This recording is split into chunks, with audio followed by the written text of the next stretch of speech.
नमस्कार. न्यूज डंकामध्ये मी महेश विचारे आपल्या सगळ्यांचं मनपूर्वक स्वागत करतो. मित्रांनो, 17 नोव्हेंबर हा दिवस म्हणजे शिवसेना प्रमुख बाळासाहेब ठाकरे यांचा पुण्यतिथीचा दिवस आणि या दिवशी दादरच्या शिवाजी पार्क येथे जे एक स्मृतीस्थळ आहे त्या ठिकाणी जवळपास संपूर्ण महाराष्ट्रातून शिवसैनिक हे दर्शनासाठी येत असतात.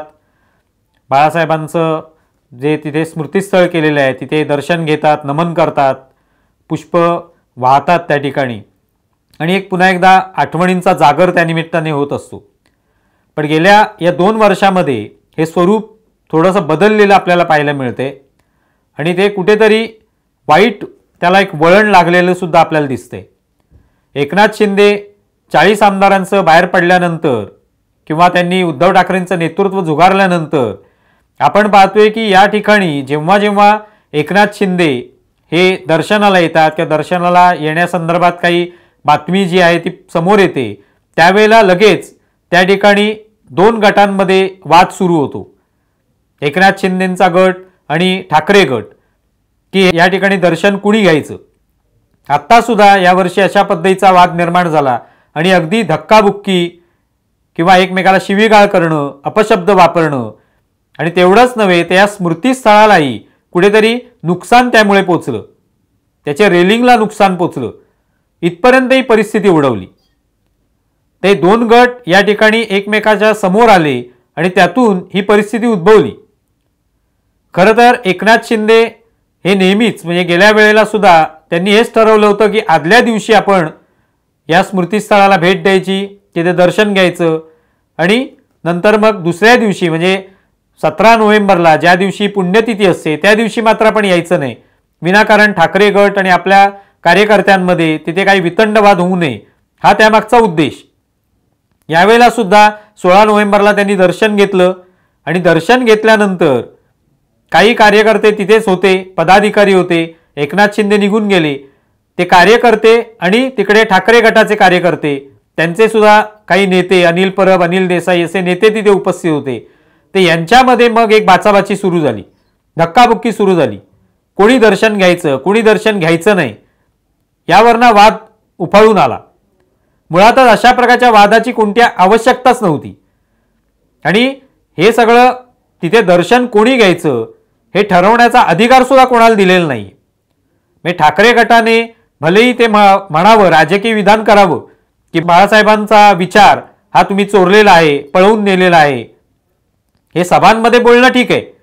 पण मुळातच बाळासाहेब ठाकरे हे असं व्यक्तिमत्व होतं ज्यांना मानणारे केवळ शिवसेनेतले लोक होते असं नव्हे, अनेक पक्षातले लोक होते आणि जवळपास सगळ्याच पक्षात तसे लोक होते जे बाळासाहेब ठाकरेंना मानत होते. बाळासाहेब ठाकरे हयात असताना त्यांना भेटत होते, येऊन मातोश्रीला त्यांची भेट होत असे. त्यांना तो एक सन्मान होता. देशभरामध्ये त्यांचं नाव होतं आणि देशातच नव्हे तर विदेशात सुद्धा. अशी व्यक्ती ही कोणत्या एका ठाकरे गटापुरती असू शकत नाही. ती व्यक्ती ज्या वेळेला पुण्यतिथी आहे किंवा जयंती आहे अशा वेळेला बाळासाहेबांच्या स्मृतीस्थळाचं दर्शन घेणं किंवा त्यांची आठवण काढणं, त्यांचा विचारांचा जागर करणं याचा अधिकार हा कोणत्या एका गटाला किंवा काही ठराविक लोकांना दिलेला नाहीये. तो कोणी करू शकतो. आज या ठिकाणी स्मृतीस्थळावर भारतीय जनता पक्षाचे सुद्धा नेते येऊन गेलेले आहेत किंवा येत असतात. त्यांच्या मनातही बाळासाहेबांविषयी आपुलकी आहे, आदर आहे, तेही त्यांचा सन्मान करतात, तेही येतात. तेव्हा या ठिकाणी कोणी यायचं, कोणी यायचं नाही हे ठरवण्याचा अधिकार मुळात कोणाला नाही. कारण हे जे स्मृतीस्थळ आहे हे कोणा एकाचं वैयक्तिक मालमत्ता नाही, कोणा किंवा वैयक्तिक प्रॉपर्टी नाही आहे. ही सरकारचा जमीन आहे, मैदान सरकारचं आहे. तिथे हे स्मृतीस्थळ उभारलेलं आहे. बाळासाहेबांची स्मृती जतन व्हावी या उद्देशाने ज्या ठिकाणी बाळासाहेबांच्या पार्थिवाला अग्नी देण्यात आला ती जागा आहे. तिथे कोणी यायचं हे ठाकरे गट सांगू शकत नाही किंवा आणखी कोणी सांगू शकत नाही. तुम्हाला एकमेकांविषयी काय अनादर असेल, त्या गटांवर एकमेक तुम्ही टीका करत असाल अगदी खालच्या भाषेमध्ये, ते राजकीय स्वरूपाची टीका ही बाजूला कुठेही तुम्ही करू शकता. तुमच्या सभांमधून करू शकता, पत्रकार परिषदांमधून करू शकता.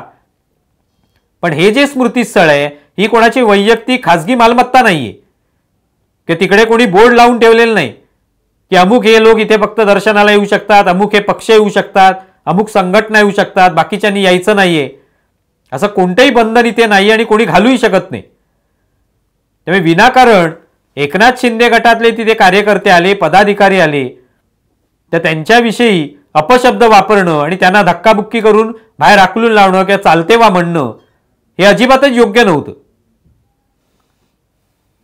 त्यामुळे ही जी काही परिस्थिती ओढवली त्याला जबाबदार कोण हे या ठिकाणी समोर येतंय ते म्हणजे ठाकरे गटाने हे करण्याची आवश्यकता नव्हती.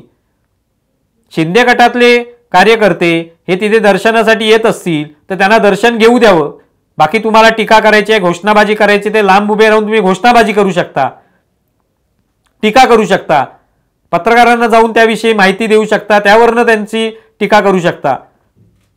पण ते न करता धक्काबुक्की करणं हा कोणताही मार्ग नव्हता. जर खरोखरच तुम्हाला एकनाथ शिंदेविषयी काही आक्षेप असेल तर मग आज बाळासाहेब ठाकरेंचं महापौर बंगल्याचे इथे जे स्मारक होते ते स्मारक सरकारच्याच सगळ्या निधीतून होते, सरकारच्याच मदतीने होते.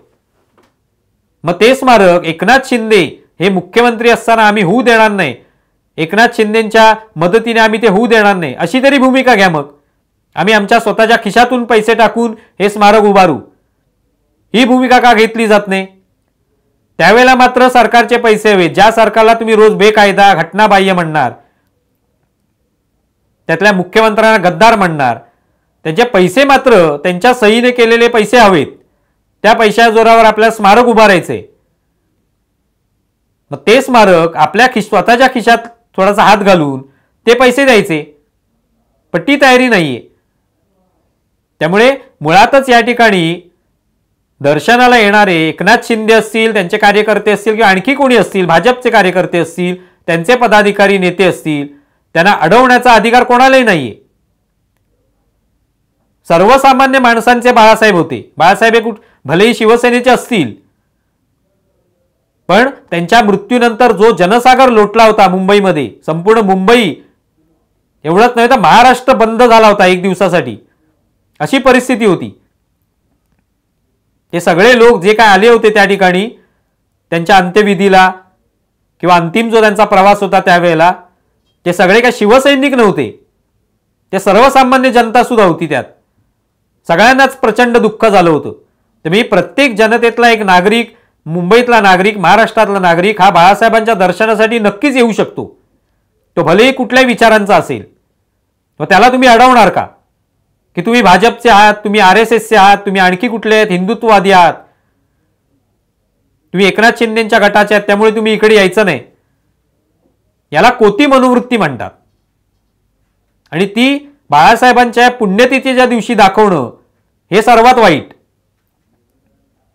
मुळात बाळासाहेबांचा विचार काय हेच आधी कळलंय का काही लोकांना, हा प्रश्न मनात येतो. बाळासाहेब ठाकरेंवर अनेक लोकांनी टीका केली, ते हयात असताना अनेक पत्रकारांनी टीका केली, अनेक लेखकांनी टीका केली, वारंवार सातत्याने त्यांच्या विरोधात लिहिलं, त्याबद्दल त्यांना मारही खावा लागला. पण त्याच बाळासाहेबांनी त्यांना मुलाखती दिलेल्या आहेत, त्यांच्याशी त्या पद्धतीने चांगले वागलेलेही ते आहेत. त्यांनी कधी वैयक्तिक वैरभाव त्यांच्याबद्दल ठेवलेला नाही. मग हे बाळासाहेबांचे विचार आहेत. आणि रोज उठून म्हणायचा बाळासाहेबांचे विचार चोरले, तर तुमच्याकडे जे विचार आहेत ते बाळासाहेबांचे हा विचार जो आहे तो तुमच्याकडे असला पाहिजे होता. दिलदारपणा, की ठीक आहे एकनाथ शिंदे सोडून गेले, त्यांच्यासोबतचे कार्यकर्ते सोडून गेले, आमदार सोडून गेले, पण दर्शन घेण्याचा अधिकार त्यांना आहे, कारण ते बाळासाहेबांना मानतायत. आणि ते काय मातोश्रीमध्ये घुसून बाळासाहेबांची कुठली तरी एखादी वस्तू आहे त्याला त्याचं दर्शन घेण्यासाठी येत नाहीयेत. ही सार्वजनिक प्रॉपर्टी आहे, सार्वजनिक मालमत्ता आहे. त्या ठिकाणी जाण्याचा, तिथे दर्शन घेण्याचा, ते पाहण्याचा प्रत्येकाला महाराष्ट्रातला अधिकार आहे. तो अधिकार कोणी हिरावून घेऊ शकत नाही. ते बाळासाहेबांचा काय नेमका विचार होता हा तरी पहिल्यांदा त्याचं उजळणी केली पाहिजे. ज्यांना सगळ्याचा विरोध करायचा त्यांनी. एकनाथ शिंदे आणि त्यांच्यासोबतचे आमदार गेलेत कोणाबरोबर, तर भाजप सोबत. ज्या भाजप सोबत अख्खी शिवसेना, जेव्हाही शिवसेना एक संध होती तेव्हाही भाजप सोबत 25 वर्ष राहिलेली आहे. मग आज तुम्ही टीका कोणावर करताय? एकनाथ शिंदे भाजप सोबत गेले, गद्दारी केली असं संजय राऊत म्हणतात, उद्धव ठाकरेही म्हणतात. तुम्ही तर होतात 25 वर्ष भाजपसोबत घालवलेली आहेत बाळासाहेब असताना सुद्धा, आणि आज मात्र ते भाजपसोबत गेले तर तुम्हाला त्याच्या गद्दार दिसायला लागले. मग बाळासाहेबांनी ज्यांचा कायम विरोध केला, काँग्रेस, राष्ट्रवादी काँग्रेस यांचा विचारांचा विरोध केला, त्यांच्यावर घणाघाती टीका त्यांनी केली भाषणांमधून, त्यांच्या मुखपत्रातून, त्यांच्यासोबत मात्र उद्धव ठाकरे गेले, त्यांच्यासोबत सत्तेमध्ये बसले, मुख्यमंत्री झाले. ते कोणाला आवडलं नसेल आणि ते न आवडल्यामुळे त्यांनी बाहेर जाण्याचा मार्ग पत्करला असेल तर त्यांना गद्दार कसं काय म्हणणार? अर्थात हा विषय अनेक वेळेला चघळून झालेला आहे, पण मुळात गद्दार म्हणण्यासाठी आपणही काय केलेलं आहे, आपण खरोखर बाळासाहेबांच्या विचारावर चाललो का, हे सुद्धा पाहायला पाहिजे. आणि ते जर आपण करू शकलेलं नसू तर मग दुसऱ्यांना गद्दार म्हणण्याचा, दुसऱ्यांना बेकायदा म्हणण्याचा काही अधिकार नाही. त्यापेक्षा तिथे कोणी दर्शनाला येत आहेत त्यांना दर्शन घेऊ द्यावं, त्यांचं दर्शन झालं की तुम्ही दर्शन घ्या, काही हरकत नाही.